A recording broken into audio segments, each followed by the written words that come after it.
How are you doing today? How are you feeling? What's up? What's going on? These are some of the most common questions that you get asked every single day. If you counted 5, 10, 100 times a day, depending on where you work or what you do. And these common questions that we ask and answer almost on autopilot are often silently and without you knowing, driving the direction of your life. Welcome to Change Made Easy. Changing your habits, routines, and behaviors is hard. We make it easy. I'm Paul Leviton, and I help high achievers like you who feel stuck bridge the gap between where you are and where you want to be. Traditional self-help doesn't work because it's either too rigid, too generic, or too overwhelming. My approach is different. I simplify change by making it so easy it can't not happen. Using my easier framework, I help people like you create habits, routines, and behaviors that stick, so you can stop struggling and start thriving. It's that easy.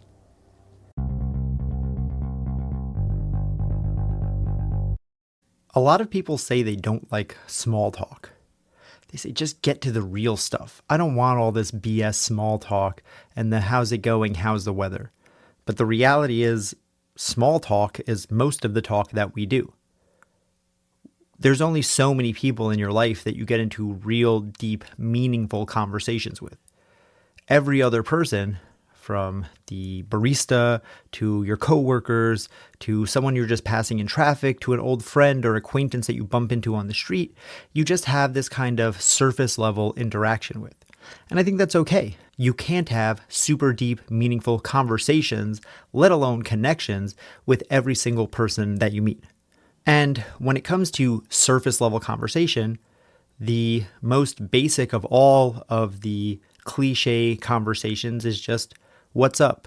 What's going on? How you doing? All kind of variations of the same thing. How are you today? This question, like I said in the intro, is probably the question you answer more than any other question in your life, because every other conversation, this is a part of it. Whether you're talking to a friend, your best friend, your mom, your child, your coworker, your boss, your employee, you come in after the weekend. How's it going? How was your weekend? You come in on a regular Tuesday, Wednesday, Thursday morning. How was your night last night? How are you feeling today? You talk to someone on the phone. Hey, how's it going? These are the most basic levels of human communication. And yet, for something that we do so often, we put so little, probably zero thought into the actual answer. When someone says, how are you doing? How's it going? What's going on? We basically just go on autopilot. It's going, it's okay, Mondays. But today I'm going to explain to you exactly why that level of small talk is actually keeping you stuck and stopping you from achieving your goals and stopping you from living the life that you truly deserve.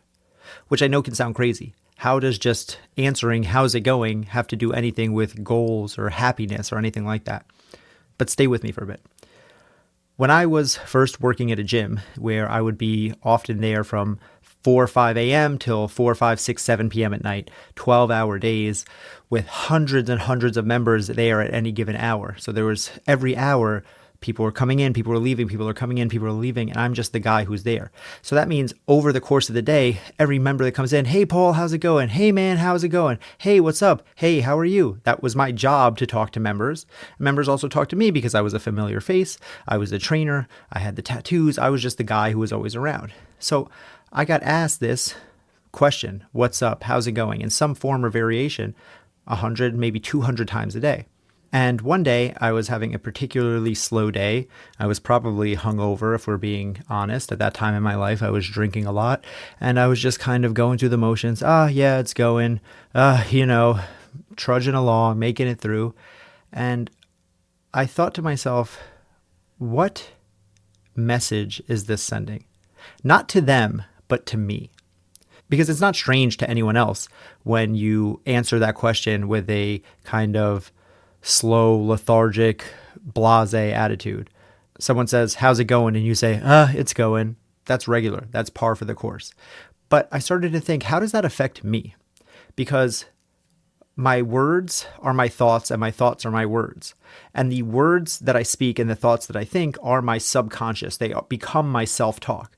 So if I'm saying 100 times a day, 200 times a day on a busy day, it's going, same old, whatever it is, and just this lackluster, unenthusiastic way of thinking about my literal life, what message is that sending to my subconscious? So I decided that day, I don't remember the exact date, that whenever someone asked me, how's it going? What's up? What's going on? How are you? I'm always going to say, amazing. How are you doing, Paul? I'm amazing. How's it going today? It's awesome. What's up? How was your weekend? Oh, it was stupendous.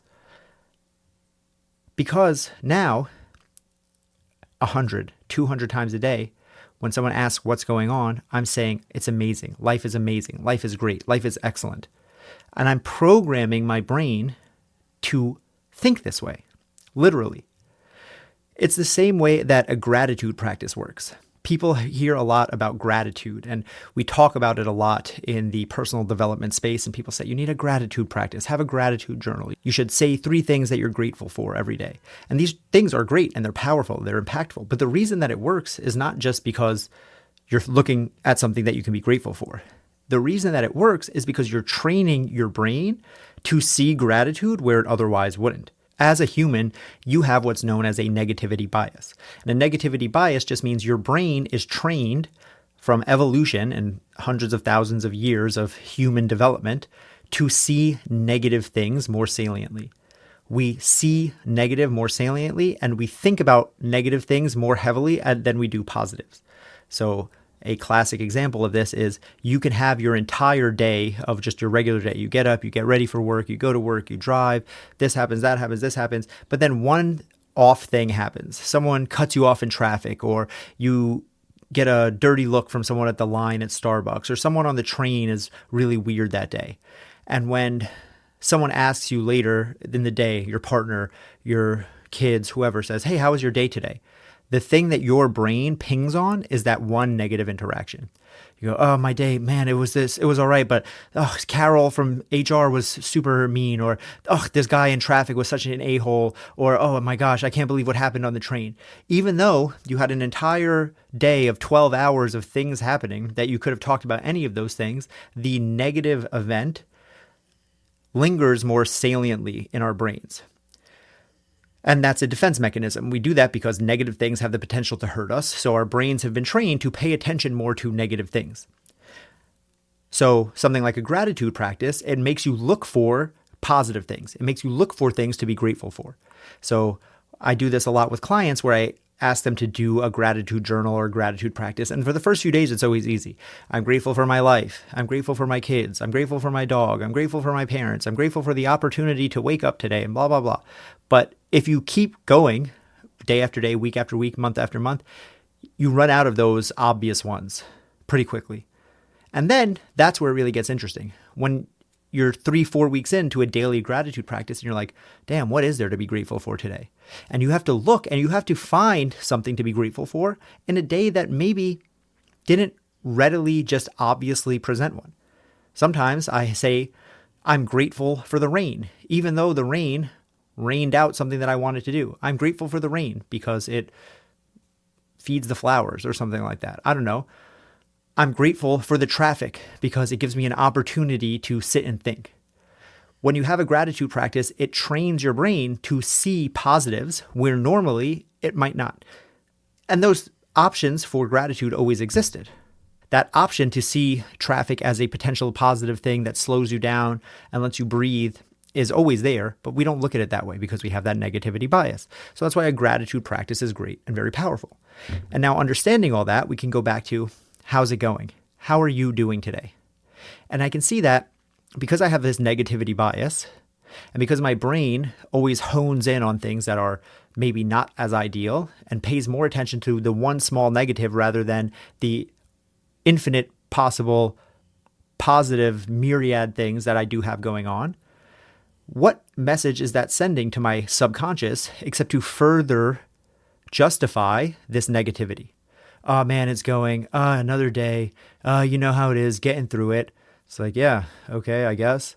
But when I choose to say, life is amazing. How's it going, Paul? Oh, it's going so good. Thank you for asking. How you feeling today? I'm feeling amazing. Even if that wasn't the case, it becomes the truth when I say it. I literally speak it into its existence. Just like when I'm looking for gratitude on a day that maybe I wasn't feeling the most gracious, and I go, I guess I can be grateful for traffic. I guess I can be gracious for the Chinese food place messing up my order because I tried something new today. I guess I can be gracious for my work project not getting chosen because I learned what doesn't work. It forces my brain to exercise its creativity to find the good in the bad. And similarly, when I'm saying today is amazing, because I've chosen that to be my reality, now my brain has to find reasons for my day to be amazing. I have to now confirm that because my brain doesn't want me to be a liar. This is what's known as cognitive dissonance. When our thoughts don't match up with reality, we have two choices. We can either change reality or change our thoughts. And now, if we understand that something being good or bad is not really set in reality, it's set in how we feel. When I say, today is great, today is amazing, I'm feeling amazing, everything is excellent, my brain now looks for reasons for that to be true. And I start to believe my own BS. Excuse my French. And now, again, what is the compound interest of that over time? 100, 200, even if it's only 10 times a day, even if it's only you and your doorman or you and the person who buzzes you in at work or you and your desk mate who says, hey, how's it going? Even if it's only once or twice, it's even more impactful because if you only talk to one person each day and they say, hey, how's it going? And you go, you know, it's going, it's all right. Versus you speak to one person each day and they say, how's it going? And you can say, you know what? It's amazing. I feel great today. That's a 100% difference. That is literally night and day. So I cannot overstate how important and impactful this is. And this is so cool because it's directly within your control. You could choose today, just like I did 10 years ago, that every day is going to be amazing. And every day is going to be great. And every day when someone asks you, how are you doing or how is it going, you are only going to choose to respond in a positive, affirmative way. And now you might be thinking at this point, well, isn't that just toxic positivity? Because that is a question that I've been asked on other podcasts when I've been interviewed. Paul, you have this mindset that everything is just always good and everything is always positive, but isn't life bad sometimes? How can life always be good? Isn't that just a fake positivity or some weird toxic positivity? And to that I say no, because like I said, good and bad are just figments of our imagination. Everything is decided in our mind. You get to decide what's good or bad. All of those instances, the examples I've already given. The Chinese food place messes up my order. Is that good or is it bad? You get to decide. I got stuck in traffic. I broke my leg. There is a classic ancient Chinese fable that illustrates this perfectly that I'm going to paraphrase a bit here, but it basically goes along the lines of a farmer one day has a horse that runs away and all the village people come and they go, oh, what poor luck, your horse ran away. And the farmer goes, we shall see. And then the next day, the horse comes back and all the villagers gather and they say, wow, what good luck, your horse came back. And the farmer says, we shall see. And then the next day, the farmer's son is riding the horse and he falls off and breaks his leg. And now all the villagers say, wow, what poor luck. Your son, he's broken his leg and he can't work. He can't help you. And the farmer says, we shall see. And the next day, a war breaks out and the government comes to collect all the able-bodied young men. And they come to the farmer's farm, but because the son has his broken leg, they pass over him. They don't take him off to war. To which everyone says, wow, you're so lucky. And the farmer simply says, we shall see. With the gist and the moral of the story being clearly, everyone thinks it's luck, it's good fortune, it's good or it's bad. But the farmer understands that nothing is simply good or bad. And that's how it is with life. We get to decide. A day can be good or a day can be bad simply by how you view it. So what I'm doing and what I'm encouraging you to do is simply to decide. Draw a line in the sand. Make a decision that your life is going to be good. Not because of luck or not because of what happens to you, but simply because you've made a conscious decision to live that way. You have decided that every day will be good. And if you decide that, every day is good, simply because of the decision. And I know that for a fact because I chose to do this nearly 10 years ago, and my life is pretty goddamn amazing. So, my action step for you today, for this week and forever, if you will, is to simply realize what your words do and the power of your thoughts and how your subconscious can shape the reality of your life. And when you realize that and you understand that, make a conscious effort to choose your words wisely. When someone says, "How are you doing?" say, "I'm doing amazing." And see how far that can take you and how much that can change your life. That is change made easy.